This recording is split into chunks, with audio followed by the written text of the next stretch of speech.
CPIM-ഉം ഇടതുപക്ഷ ജനാധിപത്യ മുന്നണിയും തുടക്കത്തിലെ സരിതാ പ്രസത്തിൽ ഉന്നയിക്കപ്പെട്ടിട്ടുള്ള എല്ലാ വിഷയങ്ങളും ശരിയാണ് തെളിയിച്ചുകൊണ്ടിരിക്കുകയാണ്.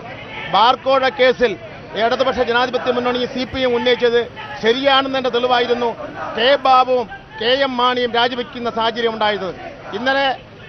ഇന്നലെ ഈ സരിതയുടെ വെളിപ്പെടുത്തലോടുകൂടി കേരളം ഞെട്ടുന്ന വാർത്തകളാണ് കേട്ടുകൊണ്ടിരിക്കുന്നത്. ഇപ്പൊ FIR ഇട്ട് കേസെടുത്ത എല്ലാവരും രാജിവെച്ചു. ഇതിനകം തന്നെ ഈ CPM-ന്റെ സംസ്ഥാന കമ്മിറ്റി സെക്രട്ടറിയും പിണറായി വിജയനും ഇടതുപക്ഷ ജനാധിപത്യ മുന്നണിയും ഉമ്മൻചാണ്ടി രാജിവെക്കണം, ഉമ്മൻചാണ്ടിയാണ് ഈ അഴിമതിയുടെ എല്ലാം കേന്ദ്രമെന്ന് പ്രഖ്യാപിച്ചിരിക്കുന്നു. അതുകൊണ്ട് ഇനി ഞഞ്ഞാകുഞ്ഞ ന്യായം പറഞ്ഞ് നിൽക്കാൻ പറ്റില്ല. എത്രയും പെട്ടെന്ന് ഉമ്മൻചാണ്ടി ഗവർണർക്ക് രാജിവെക്കണമെന്നുള്ളതാണ് ഞങ്ങളുടെ അഭിപ്രായം. ഇന്നലെ തന്നെ പാർട്ടിയുടെ നേതാക്കൾ പ്രഖ്യാപിച്ചു കഴിഞ്ഞു. ഇന്ന് DYFI കേരളമെമ്പാടും അത്യുജ്വലമായ പോരാട്ടം നടത്തുകയാണ്.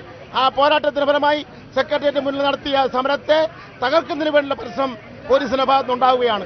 ഞങ്ങൾ അതിനെ ശാന്തമാക്കുന്നതിന് വേണ്ടിയുള്ള പരിശ്രമം നടത്തിക്കൊണ്ടിരിക്കുകയാണ്.